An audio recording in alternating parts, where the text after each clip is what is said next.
حلو اشتراككم. قبل لا اشترك الفيديو وطلعت الفيديو اشتركوا بالقناه وفعلوا زر الجرس حتى كل شيء يصيركم جديد مع التوضيح. ستعود لكم اخر الاخبار نوضحها لكم. طبعا باخر الاخبار اول شيء انه بخصوص يوم الخميس. يوم الخميس لحد الان عطله رسميه في محافظتين اللي هي بمناسبه ذكرى استشهاد الامام الكاظم عليه السلام، محافظه واسط ومحافظه الديوانيه.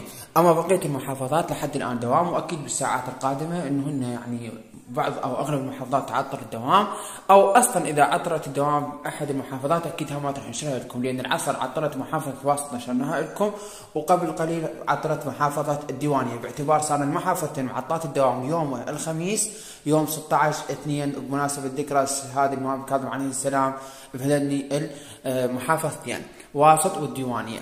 هاي شو وقت يوم الخميس، واذا اي محافظه عطلت الدوام يوم الخميس اكيد هم راح ننشرها لكم. اما يوم غدا الاربعاء يعتبر هو رجوع الدوام بعد ما تعطل 15 يوم اللي هي عطلة نصف السنة، بالتالي ان يوم غدا الاربعاء يوم 15/2 هو عودة الدوام ورجوع الدوام الرسمي لجميع المدارس وجميع المحافظات العراقية، كل المحافظات عندهم دوام. فنتمنى لكم الموفقة يا رب، وان شاء الله النجاح للجميع، لان تعرفون اغلب المدارس هي يوم غدا نتائجها. فبخصوص هذا الخبر اللي هو عودة الدوام، وبخصوص انه المحافظات اللي عطلن ليوم الخميس وليس يوم الاربعاء، يوم الاربعاء كل المحافظات عندها دوام اللي هو يوم غدا، ويعتبر اول يوم دوام بالفصل الثاني. فكل التوفيق لكم يا رب، ولا تنسوا اللايك والاشتراك حتى كل شيء يصيركم جديد مع التوضيح. وكذلك اي محافظات عطل الدوام يوم الخميس هم راح ننشرها اول باول، كل الاخبار وكل القرارات احنا دائما ننشرها لكم على اليوتيوب وكذلك على التليجرام، واللي هي رابط قناه التليجرام والواتساب. تعالى كل الشكر لكم